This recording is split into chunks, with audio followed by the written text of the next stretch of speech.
Hi, my name is Miguel Andrade, and thank you for watching MMP TV, where we tell the untold stories of those uniting across struggles to put people first. Today, we're joined by Adrian Allen, Sam Reed, and Nancy Widener. Adrian is a 13-year-old and a 7th grader at Beeber Middle School. Adrian is an active in Beeber student government and participates in SWAG and SAFE, 2 after-school programs at the school. Adrian described herself as a well-rounded student. Nancy is a 77-year-old grandmother and home and school president at Beeber Middle School. Ms. Widener has been an active home and school advocate for many years. Ms. Widener's granddaughter, Jasmine Young Mateen, is in the 8th grade at Beeber, and all the students at the school affectionately call Ms. Widener Grandma. And lastly, Sam is a literacy teacher at Beeber Middle School, and he's spent his 15-year career as a teacher in Beeber Middle School. He's a teacher consultant with the Philadelphia Writing Project and an active member with the Teacher Action Group, TAG Philly. Mr. Reed also lives in the community where he teaches. So thank you guys for being on the show. Thanks. Good to be here. Today we'll be talking about Philadelphia's Beeber Middle School in the Overbrook section of the city. Beeber is one of the last schools that the Philadelphia School District is considering for closure this year. Just a few weeks ago, the School Reform Commission voted to close or relocate 23 schools in the city, but the vote on Beeber is still pending. I thought we could get started if you guys could talk a little bit about Beeber Middle School and maybe talk about your experiences there and why you're so passionate about fighting and organizing for this school in particular. I go to Beeber, and it's a very nice school from what I see and from what I witnessed being there. And we have just like a bunch of clubs like that we enjoy, and it's just a good experience for all of the students who go there. Yeah, in fact, Adrian is one of my students, and the Savvy Reading Lab is this really cool space. We have books on tapes, we have a writing center, we have like a Barnes and Noble kind of setup, we have an audio station, and so students rotate in those in my reading lab center, and so it's like a pleasure to work with Adrian. And I guess that's what makes me like passionate about being at Beeber, because you have students that are passionate about reading, writing, and thinking. You have teachers that are passionate about engaging students. And I mean, I'm biased, of course, because it's the only school that I've taught at. I've been there for 15 years, and also I live in the community. So of course I'm biased, but I think Beeber is a great school, and I love going to work every day. For me, I just love Beeber, and I'm very passionate about it because I like students. And one of the things that I really admired Beeber, we have our students that will come over the speaker, and they do the Pledge of Allegiance to the flag, and it's just great to see how students just stop at that moment and how they get them in groove in saying the Pledge of Allegiance and the moment of prayer to kind of get the school started. So that kind of set the atmosphere for our school. And as being a grandparent that everybody calls, I'm a great-grandparent. Jasmine is my great-granddaughter. And I mean, to be called mom, and then you're going to hear them all up and down the hallway saying, grandmom, grandmom, grandmom. And I always say, well, you know, if you calling me grandmom, then that means that you have to behave, because grandmom don't have no bad children. I mean, it sounds like Beeber is like a really amazing school to be at. It sounds like it's very community involved, actually. Mm-hmm. I know that recently there's been a lot of stuff going around particularly the public education system here in Philly, with the massive school closures that are still happening right now. Could you guys talk a little bit about why they're saying Beeber ended up on the closure list, and how are you guys all fighting to make sure that doesn't happen? Basically, originally Beeber wasn't on the closing list. Beeber was to be a receiving school, and we had community meetings around that. Some of the elementary schools expressed concerns about their kids coming over to Beeber, and then we recently had a meeting with the superintendent, and he explained the reason for the closure, or the proposed recommendation for closure, is that we have empty seats in our school. And Ms. White, do you want to add to that? Well, the empty seats could be filled in many ways. You know, we can either, since they're not making us a K that's 8, it could be filled in making it 7th and 8th and 9th grade. Mm-hmm. Or it can also be added to special needs children. And giving us the support and all the necessary materials that we would need in order to service those students. So the empty seats can be filled with the help of the district and our community. Beeber has been a school that is also, you know, it's not just a school that just takes students just because they are good students, but it's a school that's, you know, gives you an opportunity, but also give you a second chance. You know, so we know that's one of the things I'm passionate about Beeber, because it allows students, not only students, but parents, to know that my child can come, you know, they're just not going to put my child out because of circumstances or maybe certain issues. They're going to work with that child and work with me in order to get the child the best help they can. So I'm very passionate about that way of Beeber. Mm-hmm.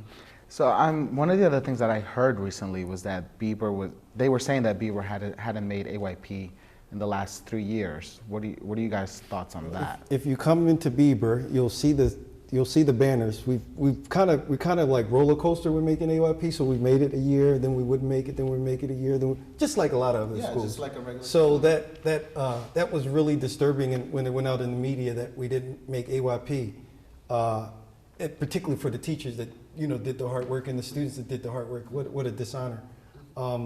So I don't know how that misinformation got out there. The whole narrative that Beeber is a bad school, again, is just misinformation. As you could see, we're a great school that has its struggles just like any other school, but it's a great space.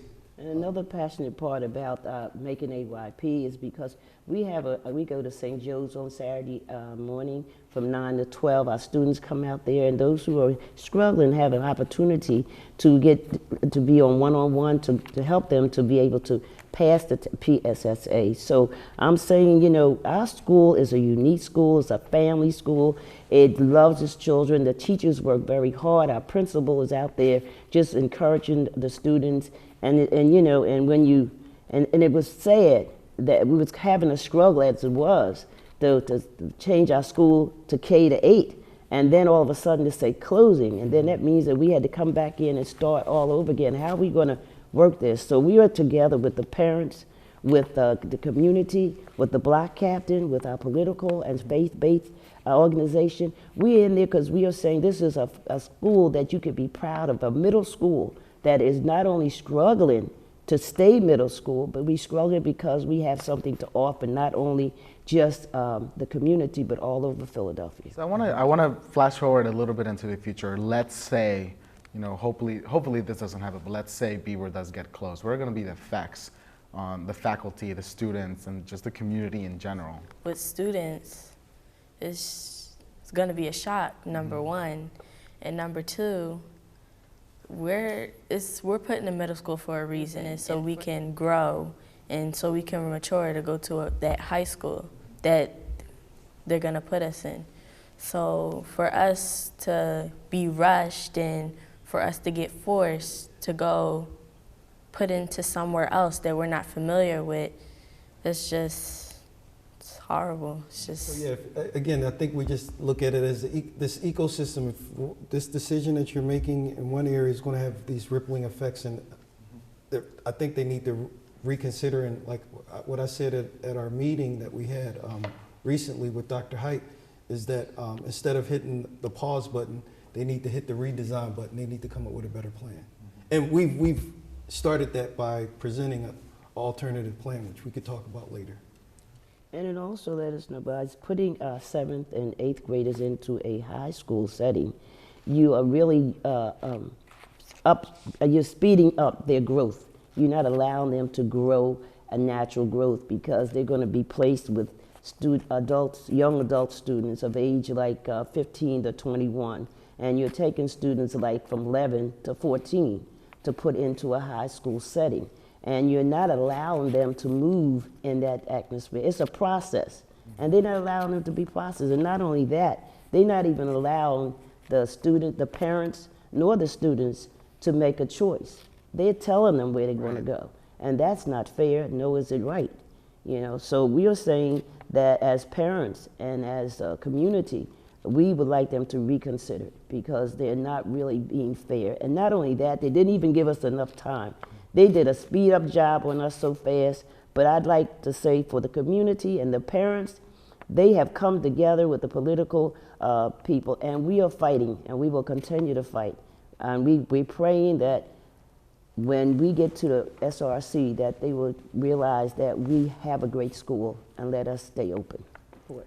I mean, if you're going to take money from the public school to give to the charter school, and then say that we are not equipped to handle, that type of education, then you're not being fair. Because if we don't have the support that you're giving the charter school, you're taking away from the public school to give to the charter school. Not only that, what happened to our children that the charter school send back to the public school? Right. Where are they going? Right. What is being put in place to, we are supposed to be saving our children, not making a plan that our children would only be, the only way of being out is to be incarcerated.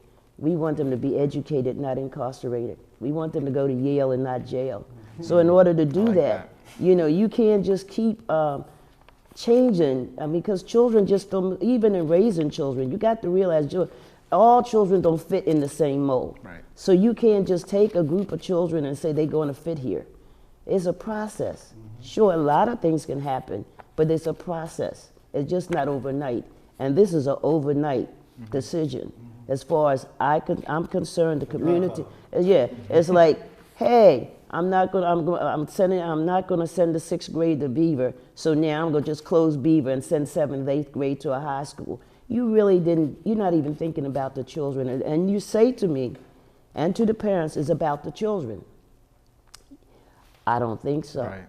I don't think so. So I'm saying, go back and check yourself, because you're not about the children when you take children and just throw them in. Mm-hmm. And not even got the space that you're throwing them in, you really don't have it set up to really accommodate them or to make them, even give them the feeling of saying that you care. Is that, there hasn't been a lot of community input into making these decisions. They're making these decisions for the people that are going to be affected. Right. And I think the point that you brought up, Adrian, that it's not just going to affect the students there, but it's going to affect basically the whole community. Yes. Like, it is an ecosystem. Right. One of the things that I heard during the organizing that was happening around the whole school closures was, if you shut down a school, you're shutting down a community. You're shutting down an entire neighborhood. That's right. I think that's something that doesn't get said that often, but it's very true. And that question, Miguel, that question was posed at our meeting with Dr. Height. We're like, what are you going to do with the building? And there was no response. But if we don't have a response in terms of what are you going to do with this majestic building, if you leave it idle, then it becomes, talking about people's property values. What are they going to do with the rest of it? Or is it going to go to a charter operator? And if it's going to a charter operator, let's be transparent about it. And if it's going to go to a charter operator or that's buying, let our proposal that we put together be judged on the same basis, the same merits as the charter. All right. Well, speaking of that meeting, I believe that we have some footage from that meeting that happened at Beeber. And I believe Superintendent Height was there present, so let's have a look what happens. This recommendation and the swiftness of the announcement raises the question as to how seriously has the SRC considered the consequences of such a rushed decision to close this school. How much thought has been given to the disruptive and negative effects this closing will have on our children and our community? We have reached a sad point in our history when the education of our children is questioned over $1. That's what it boils down to, $1. The school board has not given the schools the proper support that they need. And I've been watching it for years, and I clearly see you have not been doing it. I know it's about the money, but the safety and the education of us is important too. It seems like you're not doing it for us. It's about the money once you narrow it down. What I like to say, and I think it's been indicated, is that Beeber is not a failing school, and Beeber is not a persistently dangerous school. Beeber, in fact, is a community with passionate and caring educators and vibrant and intelligent young people. And so our proposal is to make Beeber into the Arts and Academic Plus Academy, and we will build on our current infrastructure that we already have in place. Right, so that was awesome, amazing. Could you guys talk a little bit about the organizing that was happening to be able to, what happened before this meeting and what's happening during the meeting?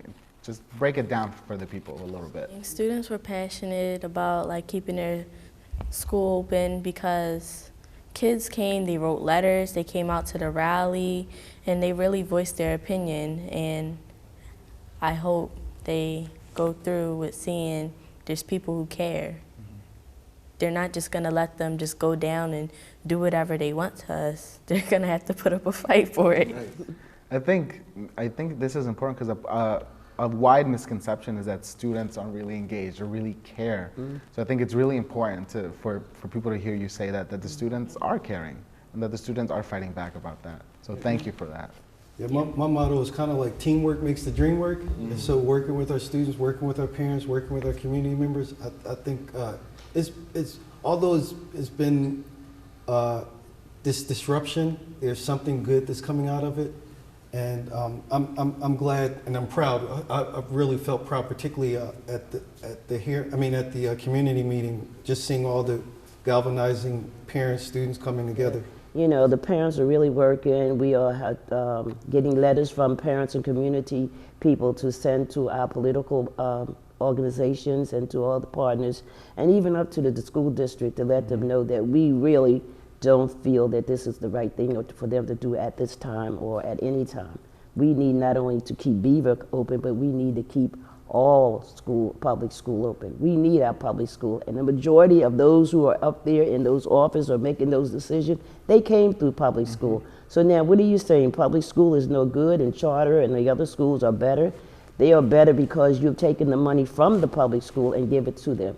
Give us back our money and let us show you that we can be just as good or even better. Well, let's say the school district say they're going to keep Beeber open, but instead they're going to shut down another school.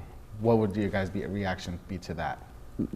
We would be fighting for them to stay open because see, the point is not that we need to change schools or close schools.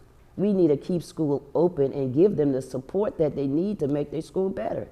If you're taking everything away from the public school, that means you're taking away finance, you're taking away security, you're taking away activities.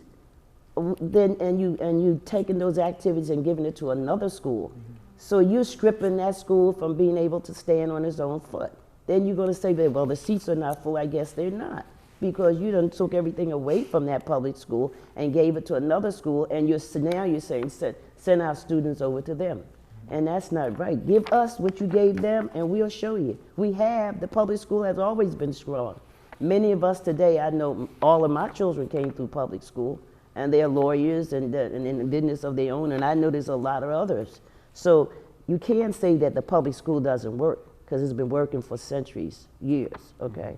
So it's gotta be something that the top people are not doing towards the public school in order to make them more effective. Yeah, it's almost like they're advocating their responsibility to provide public education. And if we're in the business of public education, then we have to educate the public through our public dollars that we pay taxes for. And with let's say the Philadelphia people or the community we're paying our tax dollars.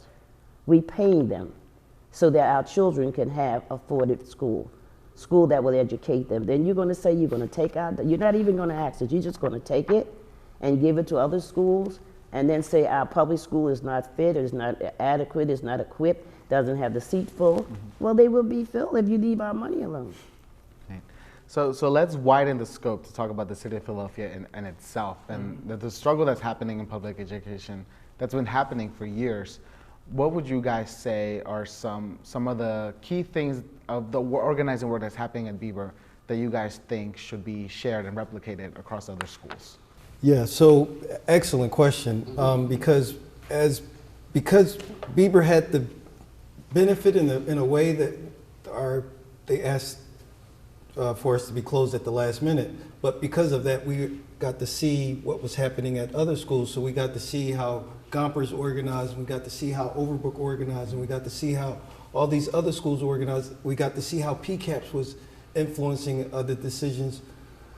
We got to see how, I mean, we even got to look at the charter school landscape, right? We look at all these landscapes and we're like, okay, what's going to be the best way to save our school, and that could be replicated in other places as well. So in putting together our proposal, we looked at all of those areas. We looked at partners, and so we brought in partners with Arts Rising as an anchor art partner. We're actually proposing to like rebrand or repurpose Beeber as an art school, and Adrian was talking about how exciting that would be. Yeah. All right, so I guess last question, what's next? What's next for Beeber? What's next for you guys? What's next for the fight for public education here in Philly? Yeah, so on April 9th, we just got word today that the SRC will actually accept testimonies on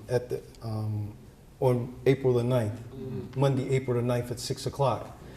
And so we want the community out for supporting, but they've said they're limiting the number of speakers from each school to like 10 speakers. So Ms. Widener and the folks that are on the Save Beeber committee will, see the folks that are going to get to testify.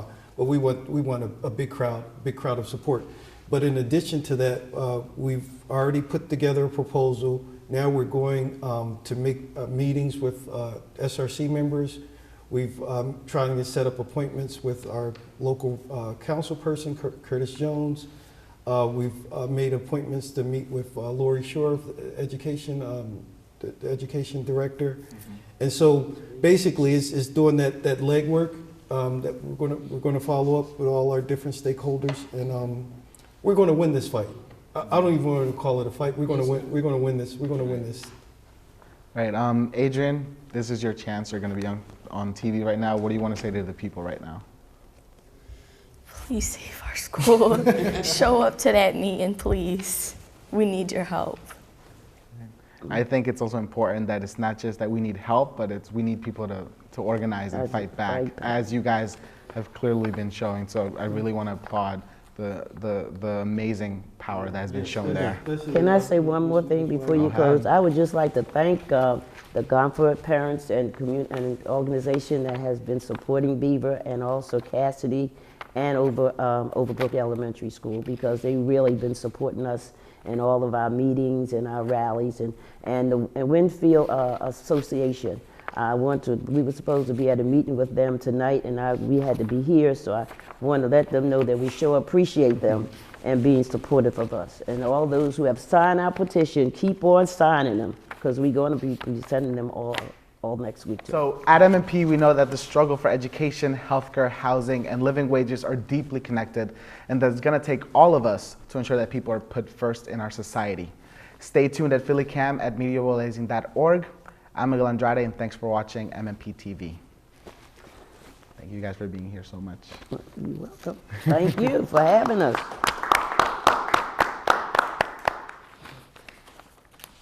All right.